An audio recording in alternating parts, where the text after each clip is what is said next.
tiri kuchema tarwadziwa chaizvo. Rufu rwamadzibaba iseni rwandirwadza, handidi kunyepa. Tiri kurwadziwa chaizvo kuti vende irori rasara, ndifunga kuti richamera zino zvakare. Gepi irori hapana munhu atofungidzira kuti angakavha gepi irori, nokuti madzibaba vanga vari munhu vaigona kuyanana nevanhu, vanga vari munhu vainge vachiticha mamusicians even stage work, magariro, mabhadhariro evashandi, zvese izvozvo vanga vachiticha. Saka inini hangu Zakireni Zulu ndakamirirawo malegends angu andinotungamirira, ndikuti tichauya tese, tiri kurongawo usiku hwanhasi kuti vese vange varipo, tiuye ticheme hama yedu pamwe chete. Asi shoko guru randoda kusiyira kune vamwe vangu maartisti, ngatidzidzei kufambirana, ngatidzidzei kuziva kuti nhingi anogara kupi. Zvinobatsira izvozvo, kwete kuti zuva raikuti manzwa kuti mumwe wedu watorwa nenguva, vanenge vakufona vachiti ndepapa pacho ndepapa pacho. Inini izvozvo hazvindiitiri zvakanaka. Toti ngatiyananei mamusicians tichifambirana, ndokuti kana tiri kumusic hakuna munhu anonzi muhombe, tese takafanana. Rekodhi iyoyo maimbiro ako ndiwo mamwe chete, maiki yako ndiyo imwe chete. Saka ngatingobatanai semamusicians uye tive nouwandu hwedu, ticheme umomo wedu tiri pamwe chete. Chiitiko chakadai hachijairiki, chinorwadza.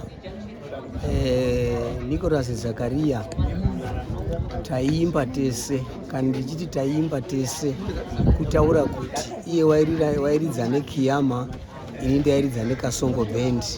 Saka taimbosangana sevaimbi nguva iyoyo, kureva kuti Nicholas Zakaria ilegend, kunenyati ilegend, asi kuenda kwake hakuna kutikomborera.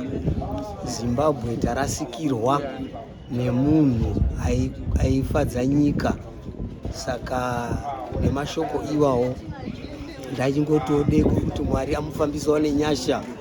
Tauya pano panhamo yamukoma Nicholas Zakaria. Zvese zvandingataura pane zvino kuchema chete, kuchema. Pane zvese zvaunganidza vanhu vese pano kushayikwa kwavo. Mukoma Zakaria taishanda nawo zvakanaka, handina kuona chakaipa. Kwemakore akawanda tichimboita macombine show nawo, tinana Simon Chimbetu tichishanda nawo, handina kuona dambudziko.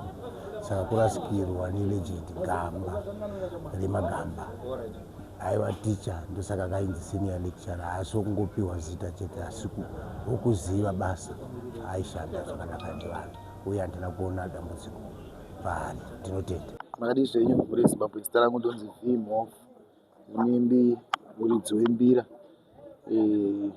Tarwadziwa chaizvo, ndabatikana nekurasikirwa kwataitwa nemuimbi mukuru mukoma madzibaba Nicholas Zakaria. Nokuti hakusi kurasikirwa kwemhuri yakwaZakaria chete, kurasikirwa kwenyika yese, kurasikirwa kwedu isusu vaimbi vose, kunyanyanyanya isusu vechidiki tichiri kutanga. Saka tinongoti ticharamba tichingodzidza zvakawanda kubva mumusiki yavo yavatisiyira. Musiki yanga ichidzidzisa vanhu zvakawanda. Saka tinongoti kune vamwe vangu vese vechidiki, rambai muchidzidza kubva mumusiki dzemalegends edu,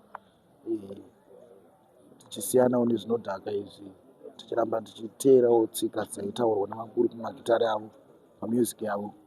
Ndinotenda Mwari yeZimbabwe. Baba Zakaria pandakashanda navo ndaidzidzira kuita I was a sound engineer, so ndingangoti ndakatrainwa kwavari vachiri kushanda nemukomana ainzi Rangarirai Mahachi Black Horse ari kuSouth Africa. So he was a very good person, very accommodative, zvokuti munhu aitota shungu dzokuti adzidzisiwo isusu vechidiki, even wemusic, because vakatozombondibvunza kuti zvauri mwana wemuimbi unogona here zvemagitari. Ndikati ini handisati ndatanga ita zvemagitari.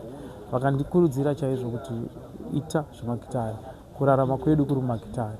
Izvo ndakarwadziwa pataimbouya tichivaona vachirwara, pandaiuya nababa vangu vachirwara, taitotarisira kuti pakusvika nguva inoyi vanenge tagwinya takutanga kuita zvemashows, zvisinei nekuti vatorwawo nenyika. Ndarwadziwa zvavo.